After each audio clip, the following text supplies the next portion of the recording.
Hi, I just wanted to do you a book reading of my novel, so you get a feel for it.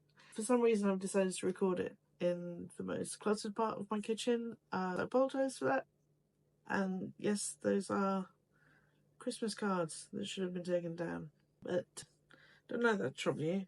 Right, here we go. Violet hurried to keep pace with the retreating figure as he wound through the maze of narrow alleys.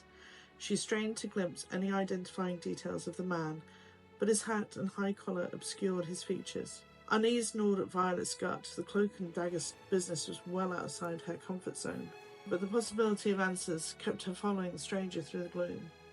They travelled in tense silence, their footfalls echoing off the derelict buildings looming around them.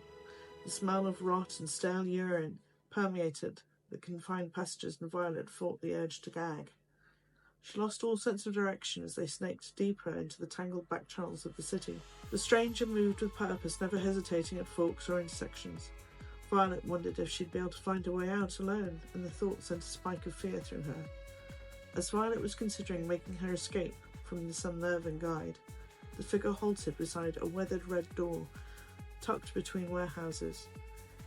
He rapped out a rhythmic knock, the sound piercing the heavy quiet. Violet shifted her weight from one foot to the other, nerves strangling. This was a mistake. She should never have come. She took a small step back, preparing to turn and flee. Before she could act, a slot in the door creaked open. Violet caught a glimpse of a pair of narrowed eyes surveying them. The slot slammed shut again. She heard the grind of multiple locks disengaging before the red door finally wheezed open. The stranger stepped through without hesitation. Violet lingered a moment, anxiety rooting her in place. Then she saw the door begin closing again. It was now or never. Trying to quiet her racing mind, she slipped through the door just before it thudded closed behind her. Violet found herself in a dim, cavernous room thick with haze. The space was dotted with small round tables, each with a single patron nursing a drink. A melancholy jazz tune crooned from unseen speakers. The place had an air of faded glory, like an antique lounge frozen in time.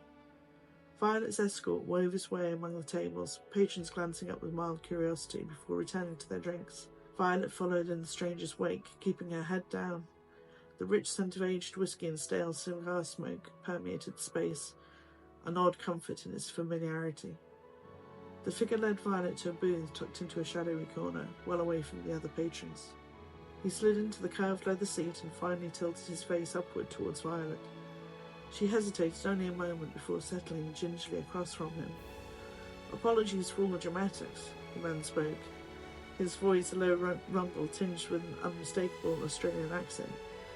"But we needed the privacy for this conversation." He removed his hat, revealing sharp eyes that took Violet's measure.